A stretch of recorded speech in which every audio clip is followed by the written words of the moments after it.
Hello everyone.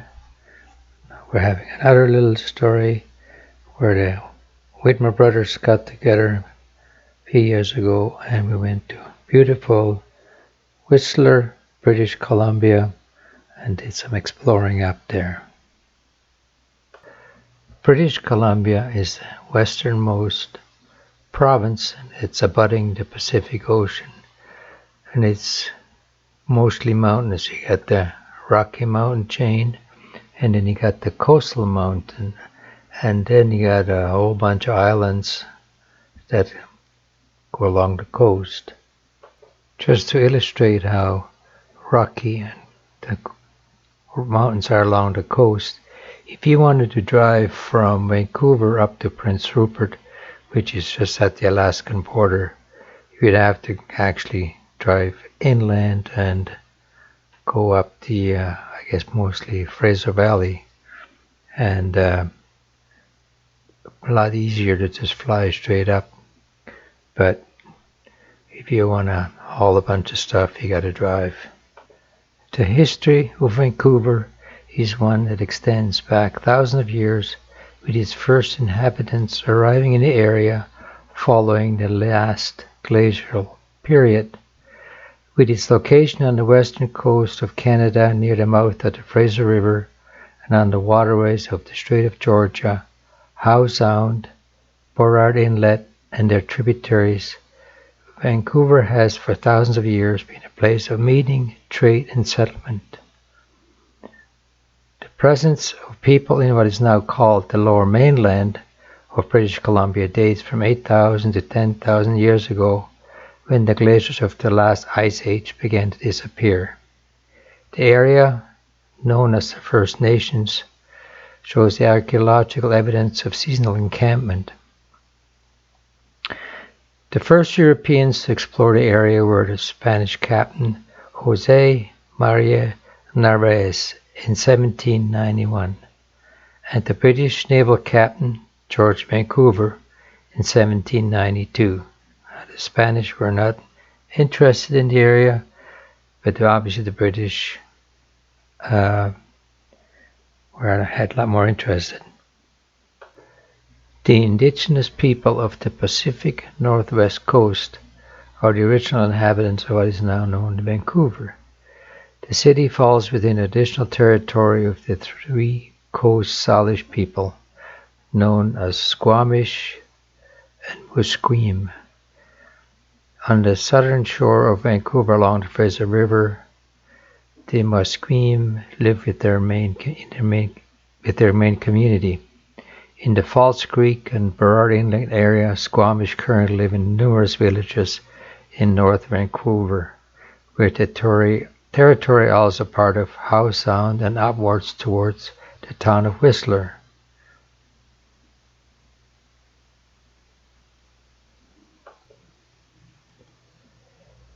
And as you can see, there were not always prosperous times, and I think any society that lives off the land is exposed to the climate, and there's good years and bad years, and good seasons and bad seasons.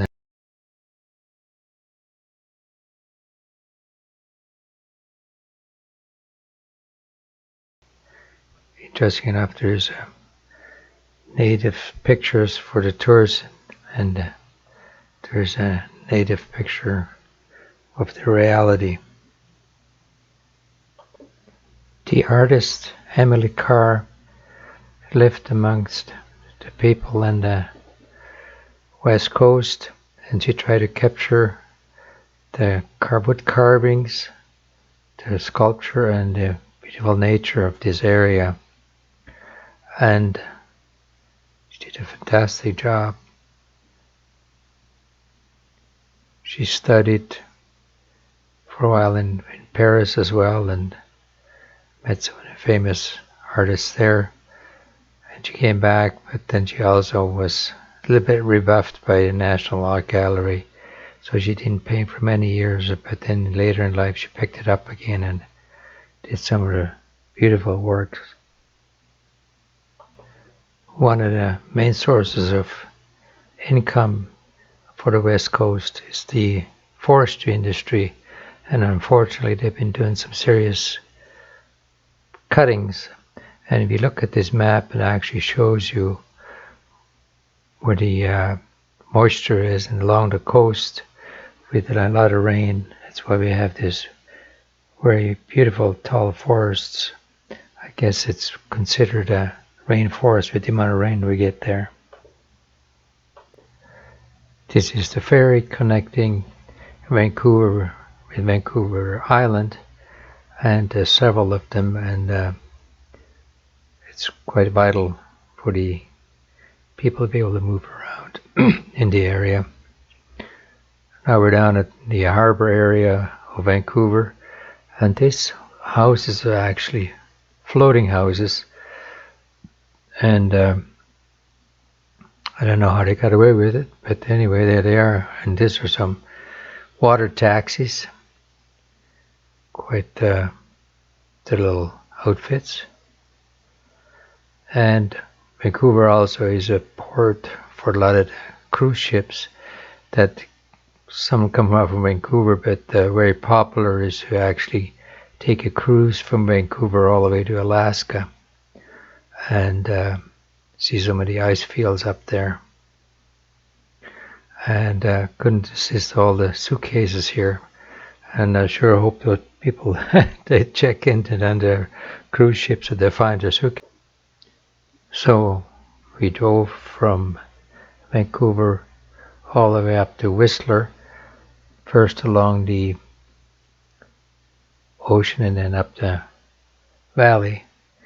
And Whistler is a fairly modern tourist town now, and they had the Olympics a few years ago, and well, some of the activities were in Vancouver, and like skiing, etc., but a lot of the alpine events were up here in Whistler. It's what surprised us was relatively young people, mostly young people there, I guess, because it's sort of geared to sport. There's a lot of activity here. And the other funny thing we discovered, all the servers in the restaurants were Australians. So apparently it's a place to go to if you're Australian, and in the summertime you're looking for a job and you go to Vancouver or go to Whistler, and I guess you get to go skiing and all that. But the other thing that's very popular is mountain biking in the summer. So all these guys and gals are lining up to go biking and come flying down the mountainside. It's kind of cheating, isn't it? You take the gondola up and then you just come zooming down. Doesn't seem to be that hard. And also you have the facilities. Obviously no snow there, but it's quite impressive to see where the ski jumpers will be coming down. Kind of scary in a way. There's some beautiful totem poles that don't know if they were made by the indigenous people. And then we went for a hike into the ancient cedar trails to see some of the old growth forests. And it's quite impressive with the roots. Look at those trees. Can you imagine all the lumber you can get out of there? No wonder lumber industry is that big. Unfortunately, they were a little bit too aggressive with cutting all these trees. But these are actually original. Some of these trees are over 1,000 years old.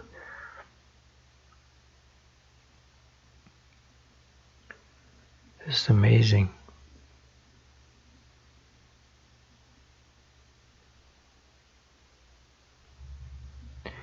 Now this road leading into that area was rather rough, and for the ones like some excitement adventure, they had the slides and the cable there. It's funny, everybody was hooting and hollering and screaming their head off.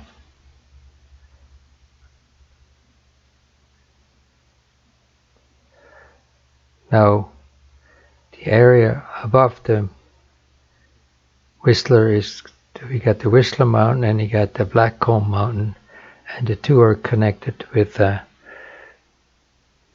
big gondola. It's called Peak to Peak, and it's quite impressive. I guess if you're afraid of heights, this would not be the right place to be. Well, we got to the top station and we're started to hike up and up. George wasn't too sure we were on the right spot, but he said, well, see, that's where we came from. We just keep on going up. It was a beautiful day. Good thing we had our good shoes on, because it was pretty rocky there. Now, if we hadn't known that there was a road you could drive up, we could have taken that way, but this is a service vehicle that they used to get up there to service some of the equipment.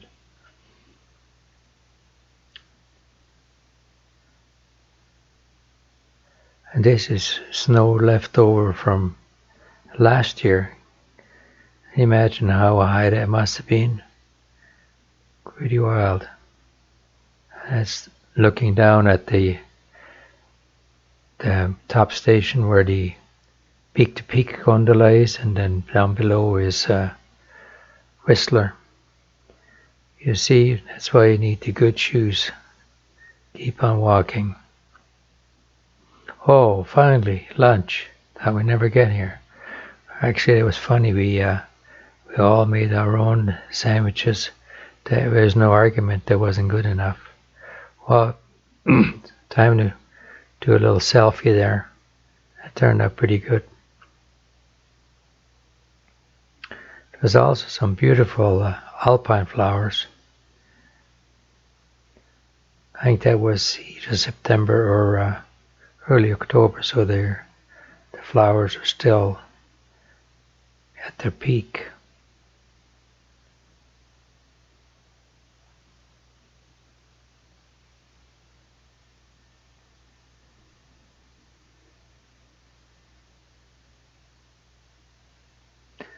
Well, looks like there must have been something worthwhile to take a picture of.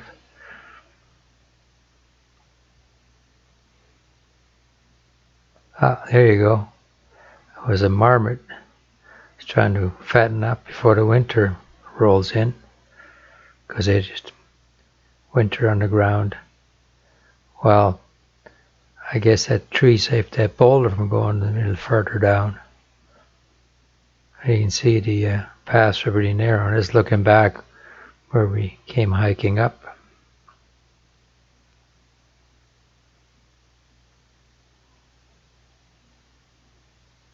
And that's I think they call it the black tooth. It's just sticking out like a tooth at the top of the mountain. You can see it from far around.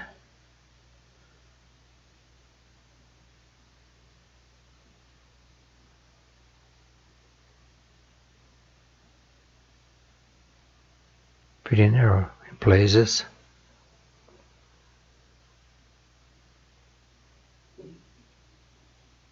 Yeah, in case you've forgotten where to walk, it says sign there. Well, in a way that helped, because it was rocks everywhere, so it wasn't really a defined trail. Yeah, we kind of had to figure that one out too. Well, where do you think we should go? It was a bit of a path, but wasn't that clear.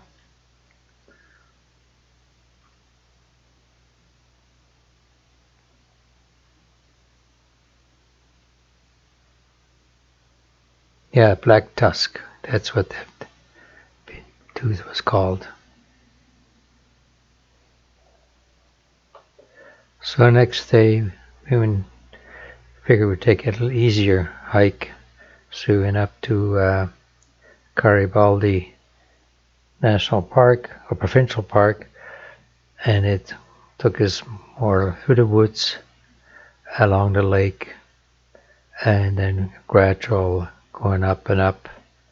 So we passed several smaller lakes, and actually this area here, I think that lake is where the city of Vancouver gets their drinking water from. So, and lots of tall trees. It was easy going.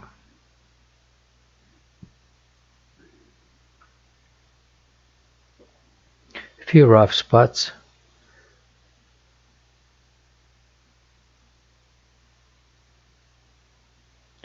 Well, thank God somebody built a little bridge there. Don't know about the railing, but as long as you don't have too many beers, you're okay. The higher up we got, unfortunately, got a little overcast, but still beautiful. You can see the glaciers.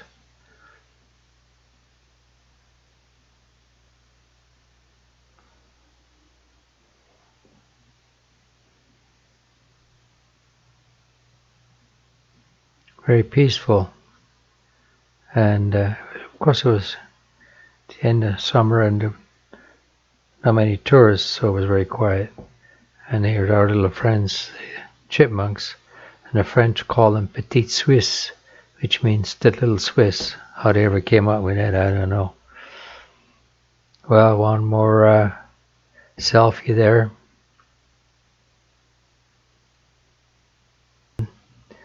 And as you can see, there's a lot of restrictions there. What you can do, cannot do. So anyway, we mostly through the woods started going up and up. And it seemed like, man, this is rocky. Where's the trail? And up we went. I thought, well, Michaela knows she's been here before. Well, I went from bad to worse. Now we're looking at a tight spot. They had chains along the rocks there you can hang on to. And good thing we were fit, because there was a kind of a tall step there to get up there. And once we got past that tight spot, there's a ladder. Well, good thing we didn't bring Granny along, she wouldn't have made it. But it was butte on top. Now we're looking at that's actually one of the inlets from the Pacific Ocean, and it's looking down at Squamish, where the river flows down from Whistler. Huge granite boulders, beautiful vista.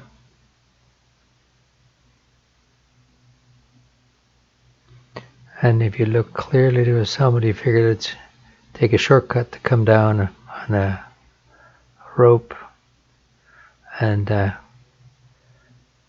so we're back down at the ocean level, looking back up at the Garibaldi Mountain.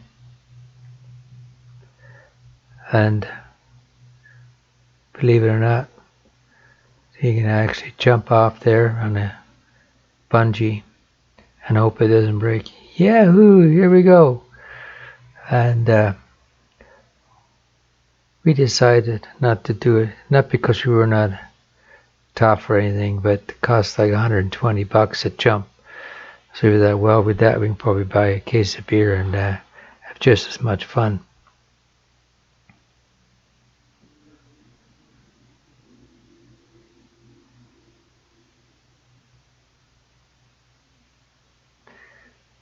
Oh, there's a little chipmunk. Wants to see if George has anything to eat for them. And the birdman George, with a whiskey jack, just had a feel of the ceilings, put his hands out, and birds loved it. Well, and that's the end of the story. I hope you enjoyed it, and we'll see you another time. So long.